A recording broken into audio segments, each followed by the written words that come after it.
Initiation. Damage report. From its ancient beginnings, tarot has been a useful tool for the sensitive seekers of the world, for the brave among us willing to look deeper, to ask questions about what cannot be seen. But the expedition into the unknown can have webs of minor madness. It's easy to get lost in the answers we seek, and suddenly the tools can become the guides. Welcome to Tarot Noia, a special limited series about navigating the wonders and dangers of online tarot. Yeah, I've, again, my whole bent has turned to teaching people. And also, I want to teach the querent, not just readers, because I feel if querents understand the cards and they do go to readers, they can also pick up their own message by the cards being pulled. And they'll be able to actually read along with their reader. And you also sense a lot of bullshit too. Yeah. I've done it. I can watch a reader right now and just, if they pull the cards and show you, keep in mind, a lot of the times you don't really see. I haven't seen many people that actually show the cards. They'll pull it. They're more about their face. There's a wider angle lens. You really can't see the card because, these cameras aren't full high def and everything. So that's why a lot of us always seem to hold it up to the camera. Proof it is the emperor, kind of like that. But I think people that watch readers should actually know what the cards mean too. I think it's one, smart, because you could be led in a bad way. So I think it's anybody listening to readers, their responsibility to know what cards are too. I really think it's a two-way street here. I agree. Tarot reading is a collaborative process. I always say there's 3 things involved: me, you, and our spirit guides, whatever that is to you. But it's collaborative. It involves all those energies. And again, this is why I like personal reading a lot more than generalized YouTube reading, because the collaborative process, like let's say you're looking for help, you're looking for guidance. You're not going to go to your therapist or your doctor and be like, well, I'm not going to tell you anything. Just guess. And if you're wrong, well, you're wrong. I'll go to someone else. Yeah. No, you're going to go to your doctor or your therapist and be like, this is what's happening in my life. This is how I'm feeling. And this is what I want answers to. But you can't do that in a generalized reading. Which gets us to the next point. Like readings by signs. I've tried them all. Oh my gosh. Let me tell you something. I remember I'd spent all weekend. I would do it all weekend. I would do all 12 and make my little 3-card stuff. And I'd be, so that's all I did. And it was very almost, like I said, if I was doing the air and that element, it seemed like the stories were the same in that element. Fire, the stories were the same. And then I was told by pros, in a sense, dude, you got to do the signs. No one's going to watch you. Someone might be a Cancer and they only read Cancer stuff. Someone might be this. And I'll be honest with you, the earth signs, no one ever watched them. I know. I'm like, anybody who's listening to this that is an earth sign, we as readers would like to know, do you watch tarot online? Because the earth energies on my channel and Gary's are very low compared to the other elements. Which is just interesting more than anything. For some reason, Cancers loved my readings. Like I did a little unprofessional study of the most common signs to watch tarot online. The water signs are number 1. All 3 of them. Pisces, Cancer, I thought it was all. I'm biased. It's fire, man. Leos love watching. There's channels. There's complete channels based on Leos. Yeah, and there's complete channels based on Cancerians too. No. Oh yeah. No, I'm just kidding. But actually, that makes a lot of sense to me, astrologically speaking. But we're talking about, why do readers list readings by signs when it really doesn't apply to the energy? Exactly what you said. It's the same as doing #twin flame, #Cancer. It's just a way of getting people to come in to narrow it down. But I don't But necessarily. I stopped doing sign readings on my channel about 6 months ago because of what you said. The energy is the same. It doesn't matter.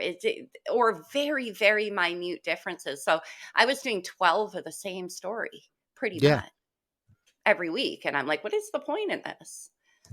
again, when you're sitting here trying to figure out what the collective wants so you can tarot-tane them, um, it's very hard. And again, it was all my weekends. And then you take a look at the stats, you're like, oh, 5 people. Yeah. Oh, I'm glad all 5 of them and 3 were you because you watched it back to make sure you didn't suck. At least I did anyway. I I do too, mean, for sure. that was terrible about that. I'd get done with an hour-long reading, then spend an hour watching it to see how bad I sucked, and then only 3 pe it was Well, that like kind of I thing. said, reading tarot online is a far different proposition. It's a whole other animal. So, are we watching to see if we suck? Well, we're watching for lighting, for volume, for angles, for all of the things you don't have to consider as a tarot reader, but you do as an entertainer. Well, I in my heyday, I remember I always did my readings with a nice adult beverage. That was part of my thing. I loved it. Nice old fashioned. I'd sit down and I would just read for you. And that was my bag. And I'm not that person anymore, you know? So if you are watching tarot, what sign? I mean, if are you should you go with signs or should you go with title? What should they look for? Speaking, first of all, my main love is astrology. So, speaking as an astrologer, what I can tell you is that it's not just your sun that matters. In fact, rarely. When I listen to readings for myself, I almost never listen to Cancerian. Why? Because I only have one planet there and it's near the end of Cancer. It's at 28 degrees. So rarely do I watch a Cancerian reading. Now, depends on what I'm tuning in for. If I want a reading based on attraction and sexual energy and stuff, I'll go to my Mars sign, which is Virgo. And often the Virgo readings apply very strongly for me. If I'm going to the more kind of hidden aspects or my intuitive stuff or what I'm feeling, I'll go to my moon sign, which is Taurus. If you know what I'm saying? Or if I'm going for like kind of the more romantic love dating energy, I'll look at my Venus, that's Leo. So it depends on what you want. And also, it can even get more complicated than that. I'll try not to make it too, because I'm nerdy about astrology. Astrology progresses as we do. You were born a Leo, but your chart continues to move with time. As we sit and speak right now, your sun is actually in Libra. So I would look at your progressed chart and say, well, actually, I was born a Leo, but right now I'm living the Libra experience. And so when I listen to Libra readings for you, Gare, they are 100% on. When I listen to Leo, they are not. Wait a second. Are you cross No, watching I am me? not cross watching. Let's talk about that. What the hell is that? Because cross watchers, you're welcome. I find it at one time I was like, that is that offensive? Should What difference does it make? Who watches what? It doesn't. So what the And hell let is a me just cross tell you watcher? this, if you're a cross watcher and you do it on a regular basis, like let's say you're wondering what your Scorpio is up to this week and next week and the week after and the week after, you're probably getting your cards at that point, not your Scorpios. Because That's whoever is front and center and putting their energy into the reading are the cards you're going to get. The likelihood of a reader picking up on one of 10,000 potential others, your Scorpio, is incredibly low. Your energy is the one that's watching the reading, so they're reading you. Cross watching is not really a thing, in my opinion. all right. Well, I want to talk to you off camera about what videos you've been watching about me. Are you reading my mail, young lady? I actually have my own cards to read mail with, don't I? I know. It's like, and then you'll call me up. You're like, you're in trouble. Yeah, What listening happened? to them. I knew it. Well, I just got this, and this. What have you been doing last night? I was sleeping. No. You'll hear a lot of readers say, astrology is not tarot. Tarot is not astrology. Astrology and tarot have nothing to do with each other. Not true at all. Not at all. Astrology is actually in the Rider-Waite deck. You'll see the Cancerian symbol on the moon card. You'll see the Capricorn symbol on the devil card. And then people will say, well, what difference does it make if it's Capricorn or Saturn? Because Saturn rules Capricorn. And on the Rider-Waite image of the devil, he has a tattoo of Saturn on his hand. And we'll be like, well, who cares if it's Saturn? Well, what that tells you as a reader is that this is the energy of restriction, constriction, and karmic lessons, because that's what Saturn represents.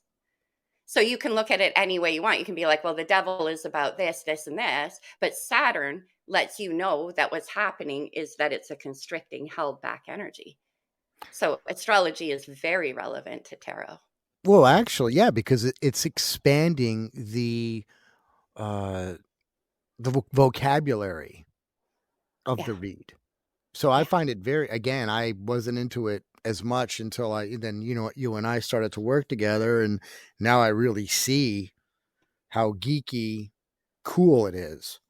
But and maybe I use it every now and then too, but no, it makes it becomes more robust. The readings are when you incorporate your astrology, astronomy, all the onomies. All the onomies. All the onomies. Numerology as well. I mean, that's the thing. So yeah, tarot and astrology are very closely linked, but so is tarot and numerology, mythology, history, religion. So whatever piques you as a reader is very relevant to tarot. There's a red under my bed, and there's a little green man in my head. And said you're not going crazy, you're just a bit sad, 'cause there's a man in you, gnawing you, tearing you.